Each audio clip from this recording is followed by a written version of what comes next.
안녕하세요. 저는 딸 한 명 있는 아줌마입니다. 딸이 아주 어릴 때 술 거렁뱅이 남편과 이혼하고 혼자서 식당 일을 하면서 애를 키웠어요. 다행히 딸은 애미 마음을 잘 헤아렸는지 한 번도 말썽 피우는 것 없이 착하게 자라서 외국인과 결혼을 해서 해외에서 가이드로 일을 하고 있습니다. 한 명 있는 자식 시집 보내고 나니 참 사는 게 뭔가 싶더라고요. 어차피 애도 평생 내 옆에 있을 게 아니고 인생 덧없다라고 생각하고 좀 울적하게 지내고 있었습니다. 그러다 아는 지인분이 등산을 자주 다니시고 있었어요. 그 지인이 제가 우울해하는 걸 아시니까 몇 번 산에 데리고 다니셨고 그 후부터 등산을 하면서 울적한 감정을 떨쳐낼 수 있었습니다. 그러다 지인을 따라서 등산 동호회도 몇 번 가게 되었다가 마음에 맞는 사람을 만나게 되었어요. 저와 살아온 삶이 비슷한 남자였습니다.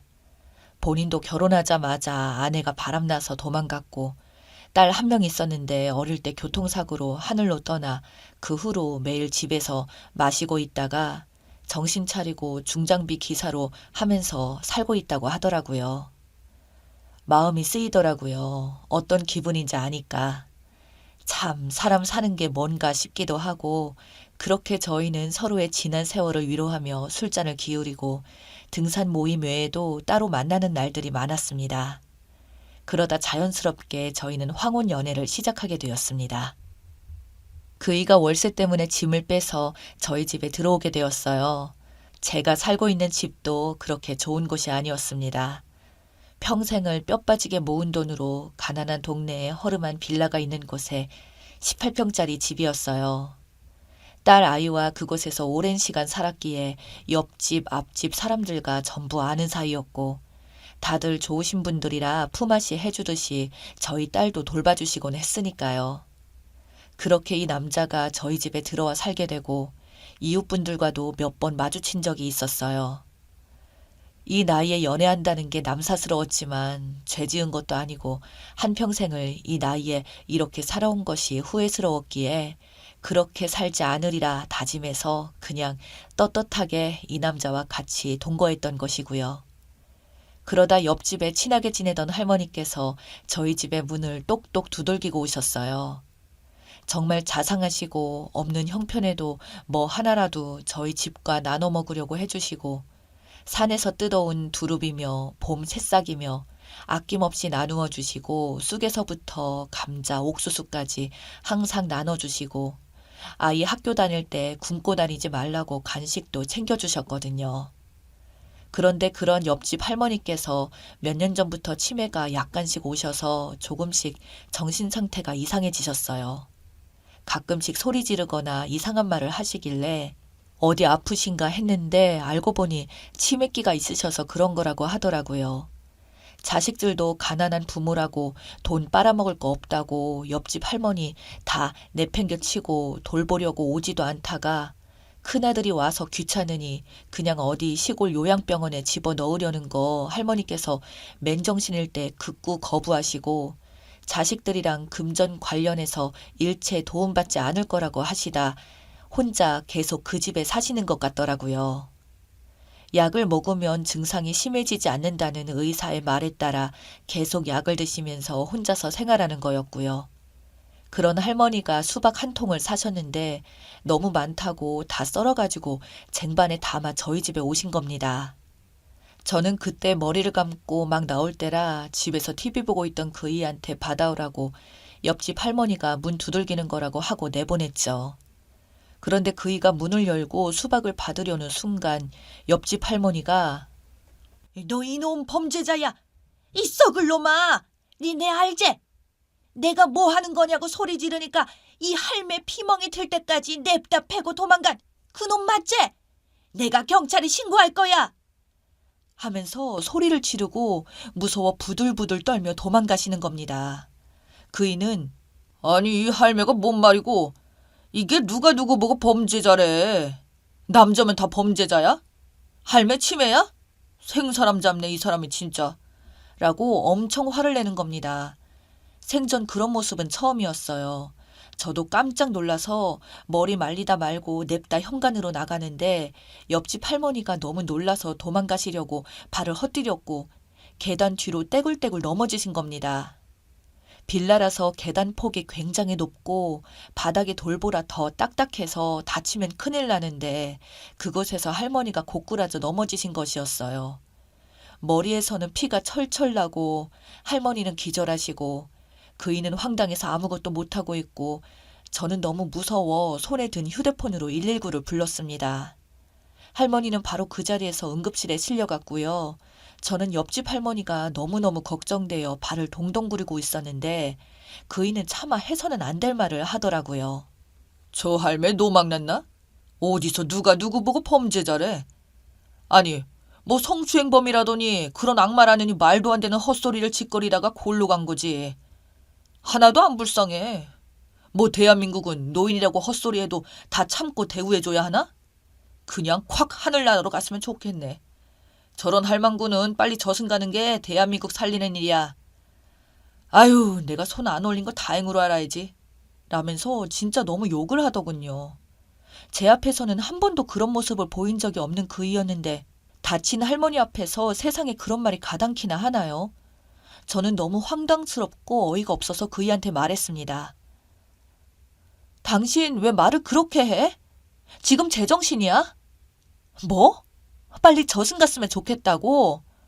당신한테는 처음 보는 할머니일 수 있겠지만 나한테는 우리 딸 손녀처럼 돌봐주신 귀하고 감사하신 분이야. 그렇게 빼쩍 마르고 몸도 안 좋으신데 나 먹으라고 무거운 수박 잘라서 쟁반에 썰어 오시고 그렇게 주려고 하다가 이 꼴 나신 건데 적당히 해. 진짜 당신 정 떨어진다. 난 당신 이런 사람인지 몰랐어. 할머니 아프니까 사람 보고 착각해서 그런 말 할 수도 있는 거지. 그거 보고 아파서 누워있는 사람한테 저승 가버리라고 말하는 게 정상이야? 정말 다시 보인다. 당신 정 떨어져. 라고 하고 그 일을 눈으로 흘긴 뒤 저는 할머니가 계신 병원으로 갔습니다. 다행히 할머니는 머리에는 큰 이상이 없었고 아주 경미한 뇌진탕 증상이 있어서 하루 정도 입원을 해서 살펴봐야 한다고 하더라고요. 귀 뒤쪽에서부터 왼쪽 머리 위 관자놀이 부분까지 찢어져서 그 부분을 봉합한 상태였고요. 할머니가 마취랑 약 기운에 쓰러져 잠들어 계셨습니다. 저는 할머니한테 너무 죄송스럽고 아까 할머니가 범죄자 어쩌고 한 이야기가 무슨 말씀인지 조금 더 구체적으로 듣고 싶기도 하고 여러모로 걱정되는 마음에 집에 안 가고 할머니 곁을 지켰어요. 그렇게 몇 시간이 지나자 할머니가 조금씩 눈을 뜨고 물을 찾으시더라고요. 저는 괜찮으세요? 머리 안 아프세요? 라고 걱정을 했습니다. 할머니는 눈을 뜨고 저를 보시자마자 엄마야, 엄마야 하면서 말씀하시더라고요. 내가 치매기가 있어서 네가 안 믿을 거라는 거 안다. 내 며칠 전부터 아랫집 애한테 네가 남자 만난다고 데리고 산다는 거 들었다. 궁금하기도 하고 수박도 주고 싶기도 해서 너거 집 들렸는데 내 깜짝 놀랬다. 몇 년 전에 우리 집에 도둑 들고 우리 집에 경찰 오고 난리 났지 않냐. 여튼 우리 아랫집 빌라 사람들은 다 아는 긴데 몇 년 전에 한 새벽에 요 앞 사거리에서 하도 가슴이 답답해서 바람 쐴 겸 나갔는데 그 대형 비닐 안쪽에서 여자 비명소리가 들리는 기다. 내가 여자가 뭐 저렇게 빽빽 소리 지르나 무서운 일이 있나 싶어서 그쪽으로 가봤는데 덩치 큰 남자가 여자랑 실랑이를 벌이고 있는 기라. 처녀는 미친 듯이 울고불고 발악을 하고 있고 내가 깜짝 놀라서 지팡이로 그 사내 놈을 막 찌르고 욕하고 꺼지라고 했지. 근데 그 남자가 어디서 할매 주제에 참견이냐고 하면서 발로 나를 쓰러뜨리고 진짜 미친 듯이 밟는 기라. 그때 내가 손등에 핏줄이 터져서 퉁퉁 붓고 입술도 찢어지고 눈도 붓고 어휴 말도 아니었다 이가. 그때 네가 딸내미 먼 일 때문에 잠깐 집을 비워서 몰랐을 수도 있는데 그때 내가 그 처녀랑 같이 겨우 경찰서에 신고해서 그 남자 잡고 얼굴도 그때 똑똑히 보고 고소도 했다. 참 대한민국 법이 뭔지 몰라도 벌금형 받고 끝났다는데 그 처녀도 고소를 했는데 뭐 미수라서 그렇다고 하던데 어떻게 된 경우인지는 잘 모르겠고 여튼 내가 그날 이후로 덩치 큰 남자만 보면 무서워서 벌벌 떨고 길도 돌아서 간대. 그날 이후로 밤중에 골목은 얼씬도 안 해. 근데 그 남자가 너고 집에 있는 기라.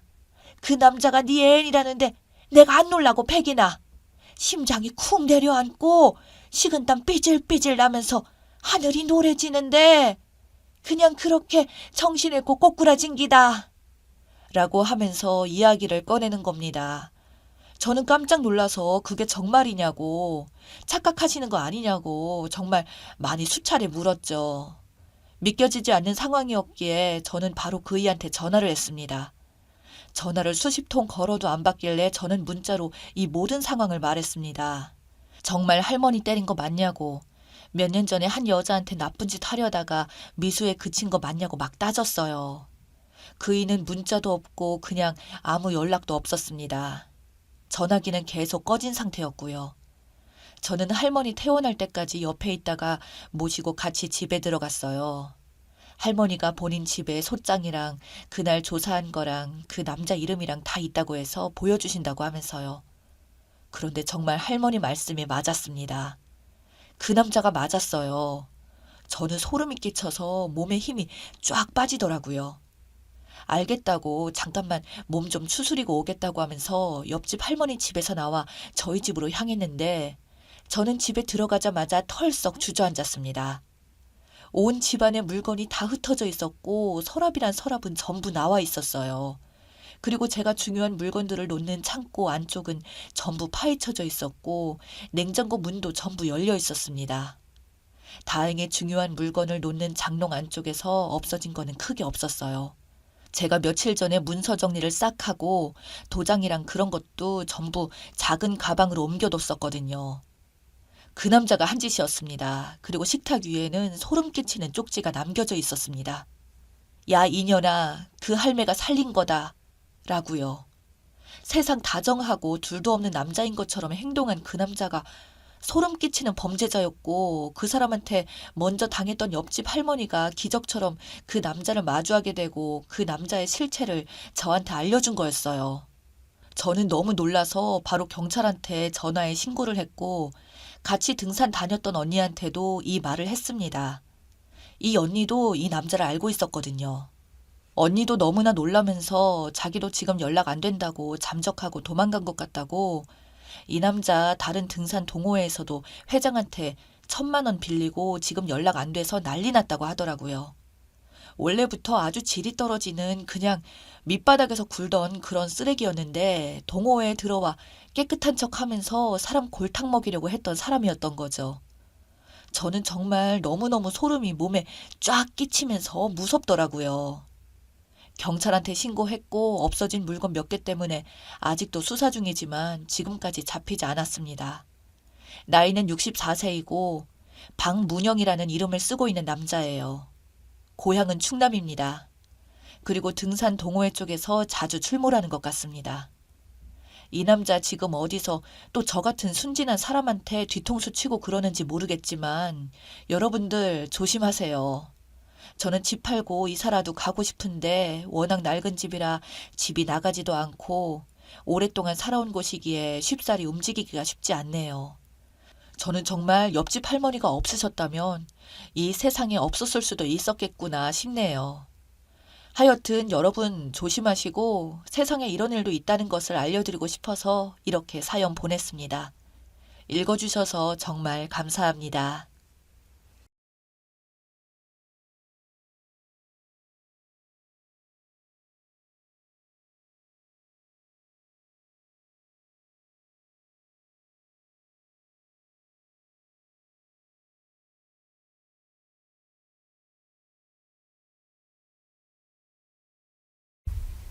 결혼 6개월 차입니다. 신랑도 시어머니랑 한바탕 난리 치르고 제 눈치를 보고 있는데 은근슬쩍 그냥 내가 미안하다고 하고 흘려들었으면 어련히 남편이 알아서 화 풀어주고 잘해줬지 않겠냐는 식으로 운띄우길래 그냥 너네 엄마 집에서 12척 반상 받아먹으면서 살아라고 한마디 했더니 그 주둥이를 다무네요. 저희 둘은 맞벌이고 저는 6시 퇴근. 원래대로라면 신랑은 5시 반에 퇴근인데 약간의 야근이 있어서 집에 오는 시간은 비슷합니다. 토요일에 코로나 때문에 어디 나가서 외식도 못하고 마트 가기 무섭고 목요일 저녁부터 마트 배송 알아봤는데 월요일은 돼야 도착할 정도로 코로나 때문에 밀렸다고 하더군요. 그래서 제가 평일에 조금씩 밑반찬 만들어 놓은 거 넣고 비벼 먹기로 했어요. 마늘쫑 매콤하게 무쳐 놓은 거랑 무나물, 애호박, 새우젓이랑 이것저것 볶아 놓은 거 부추 넣고 밥 비벼 먹었어요. 신랑이 매운 거 잘 못 먹고 고추장 조금 넣고 맛간장으로 간해서 그릇에 따로 줬고요. 저는 매운 거 좋아해서 거기에 고추장 더 넣고 청양고추 좀 더 넣어서 먹었고요. 계란 부쳐줬습니다. 반찬으로 다 해놓은 거 순식간에 다 비벼 넣어서 간단해 보이지만 저 나물들 제가 산 거 하나도 없이 다 해놓은 것들이에요. 그 시간까지 합하면 절대로 대충 만든 음식이 아니라는 겁니다. 둘 다 잠옷 차림으로 이런 건 이렇게 먹어줘야 맛있다면서 TV 보면서 한쪽 무릎 세우고 각자 그릇 하나씩 들고 숟가락으로 떠먹으면서 누가 더 못났네, 아줌마네, 아저씨네 하면서 알콩달콩 보내고 있었는데 전화가 왔어요. 시어머니한테 제 핸드폰으로요. 제 핸드폰으로 전화하셔서는 꼭 옆에 신랑 있냐고 물어보고 없다 그러면 별로 중요하지도 않은 말씀 하시다가 끊으시고 있다고 하면 바로 신랑 바꾸라고 하세요. 그 심리는 지금도 잘 모르겠네요. 그래서 이번에는 신랑 바꾸래서 바꿔드렸더니 신랑이 핸드폰 들고 있기도 귀찮았는지 그냥 스피커폰에서 테이블 위에 올려놨어요. 참고로 저는 하도 시어머니 막말에 결혼하자마자부터 당한 게 좀 있어서 시어머니 전화 오면 녹음 다 합니다. 왜냐면 결혼 전에는 진짜 이런 분인지 몰랐거든요. 그 후에 우리 엄마가 절대 그럴 리가 없다라고 하는 신랑 때문에 녹음을 시작하게 됐습니다. 너네 마스크는 넉넉하냐? 넉넉해 엄마. 우리 여보야가 많이 잘 구해놨어. 둘이 한참 쓸 정도로 충분히 돼. 그러냐. 코로나 때문에 가족끼리 얼굴도 못 보고 산다. 엄마는 아버지랑 이모들이랑 맨날 얼굴 보고 살잖아. 나도 맨날 우리 여보야 얼굴 보고 사니 됐지 뭐. 자식 얼굴을 못 보잖아. 엄마 아들 못생겼다. 봐서 좋을 거 없어. 좀 쑤시겠지만 집에만 있어. 밖은 위험해. 밥은 먹었냐? 안 그래도 지금 먹고 있어. 뭐 먹냐? 비빔밥. 뭐 비빔밥? 비빔밥 이거 진짜 맛있어. 우리 여보야가 안 맵게 해줬는데 당장 네 안에 바꿔라. 네, 어머니, 저예요. 너 뭐니? 네, 저 밥 먹는데요. 지금 내가 네 끼니 챙겼냐고 물었냐? 왜 내 아들이 비빔밥을 먹고 있냐고. 네? 비빔밥이 왜요, 어머니? 몰라서 묻니? 네, 어머니, 전 모르겠는데요. 대충 이때부터 감이 왔습니다. 비빔밥이 뭐가 어때서요? 일하는 애 집밥 먹는 일 얼마나 된다고 주말에 그렇게 대충 차리냐? 저는 맨날 해먹이고 있거든요. 그냥 오늘 냉장고에 먹을 게 마땅치가 않아서 맛있게 잘 먹고 있어요. 너 우리 아들이 벌어오는 돈 다 어디다 쓰냐? 네? 갑자기 그건 왜요? 도대체 살림을 어떻게 하길래 냉장고가 텅텅 비냐?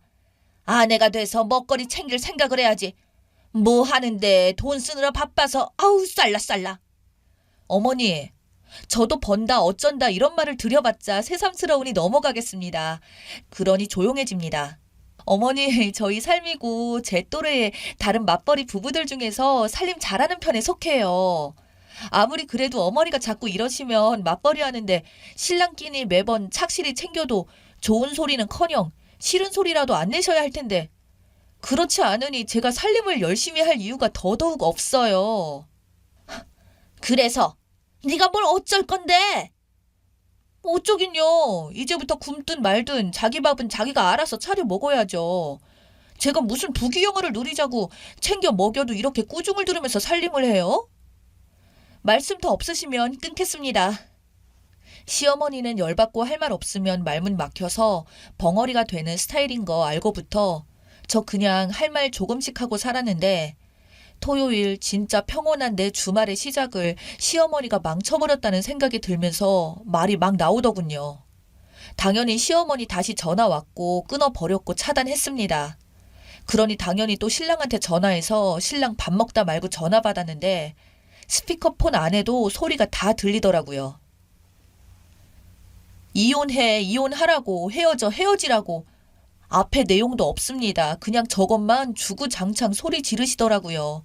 신랑은 아니 엄마, 제발, 잠깐만, 내 말 좀.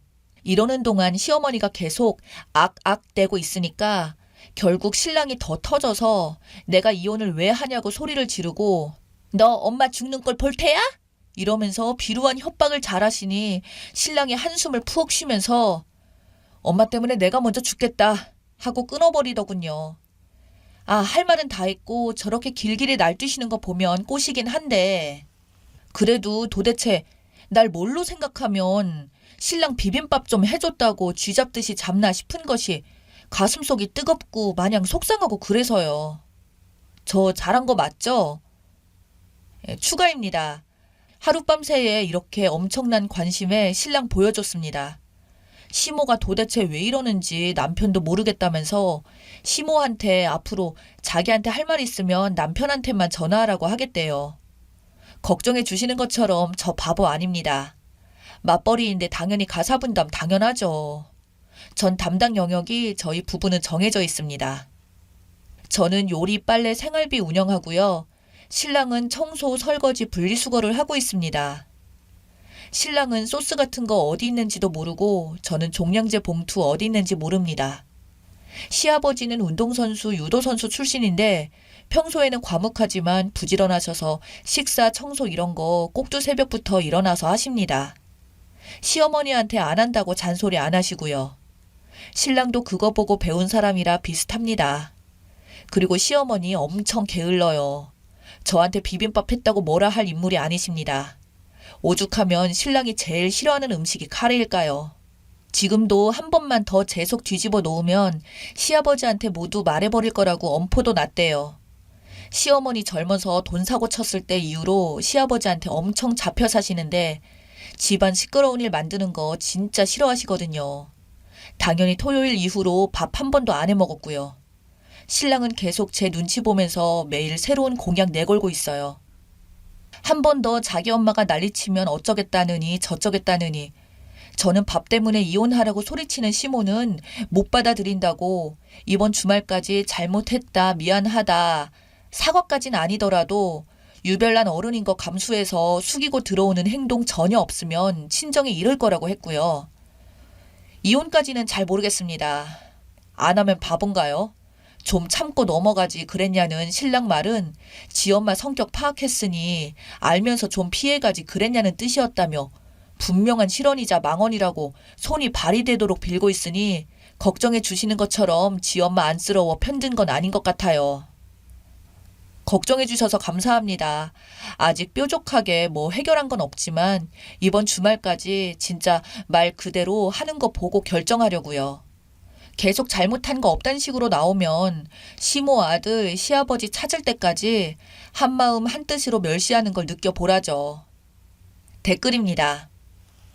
남편 할 말 없으니 입 다물었지만 아직도 정신 못 차리고 속으로 꿍시렁거리는 것 같은데 그래도 지 엄마라고 편들고 싶은 거고 그냥 엄마 밥 먹고 살라고 짐 싸서 보내버려요.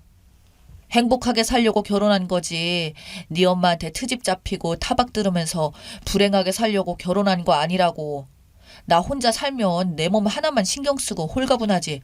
내가 왜 남의 아들 밥 챙겨 먹이면서 결혼한 이후로 내내 욕 들어야 되는지 이해가 안 되니? 너는 엄마한테 가서 살으라고 하세요. 잘해도 욕먹고 못해도 욕먹으면 차라리 이혼하는 게 낫다고요. 난 아쉬울 게 없고 니네 엄마는 아들 독립시킬 준비가 안 된 것 같으니 엄마 밥상 받아 먹으며 아들 노릇하라고 오라고 해요. 싫다고 해도 내쫓아버려요. 초장에 며느리 잡으려고 악쓰는데 눈에는 눈, 이에는 이. 세게 나가야죠. 정리하더라도 애 없을 때 얼른 하는 게 낫고요. 대응하는 거 보니 당장은 이혼까지 갈 필요는 없을 것 같네요. 그리고 남편분 실언이고 나발이고 결혼하면 서로의 배우자한테 잘하는 게 당연한 거지. 그게 무슨 큰 이득이라고 되는 거 마냥 그거 내세워서 아내 잔소리 하려 하고. 누가 봐도 시어머니 잘못인데요. 그냥 듣지 마세요. 당연한 거지. 무슨 그렇게 무의식 중에라도 생각하시니 저런 실언하는 것 같아 댓글 씁니다. 혹시라도 애 가지고 나서 남편분이 변하면 지체 말고 이혼하세요.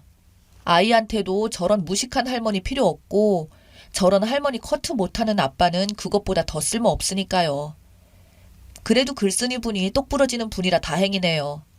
왜 이 나라 시모들은 하나같이 아들을 바보로 키워놓나 싶네요. 우리 집도 그래요. 은연중에 내가 지 아들 챙겨주길 바라지. 엄청 답답해요. 할 말 다 하시는 거 잘했습니다. 남편놈이 챙겨주는 것도 아니고 얻어먹는 처지에 저딴 개소리를 시전하시니 왜 장모 시모는 이렇게나 다를까요? 참 미친 나라네요. 님 시모 대충 어떤 성격인지 알겠네요. 어디서든 한 사람이라도 찍어 누르고 대장 노릇해야 마음이 편한데 집에서 사고 치고 쭈구리도 살다가 며느리가 들어오니까 지 쫄개라고 생각하고 확 잡으려는 거네요. 며느리가 12첩 반상을 차려서 들이밀었어도 소고기가 투풀급이 아니라며 시비 걸었을 사람입니다. 이번 기회에 확실하게 며느리는 시어머니 졸개가 아니란 걸 보여주세요. 저도 그런 적이 있었어요. 별것도 아닌 거 가지고 계속 제 자존심 뒤집어 놓으셨더라고요. 전화 안 받았으면 좋겠다고 말씀드리니까 아주 난리가 말 안 통해서 그냥 끊었어요.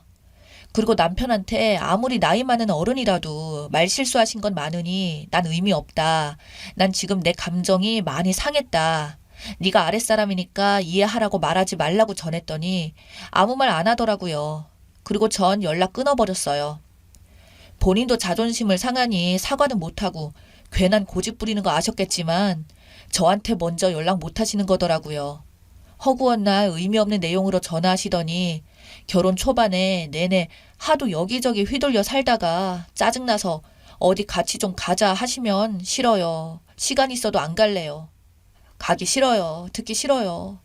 뭐 준다 그러면 있어요, 됐어요, 괜찮아요 라고 할 말 따박따박 하니 그 다음부턴 조심하더라고요. 어차피 연락 안 받으면 본인만 손해거든요. 혼자 외로이 사시니까 쓰니 지금 잘하고 계세요. 할 말을 하시고 근데 남편은 확 잡아보려 하세요. 상황 파악이 안 되는 남편 필요 없습니다.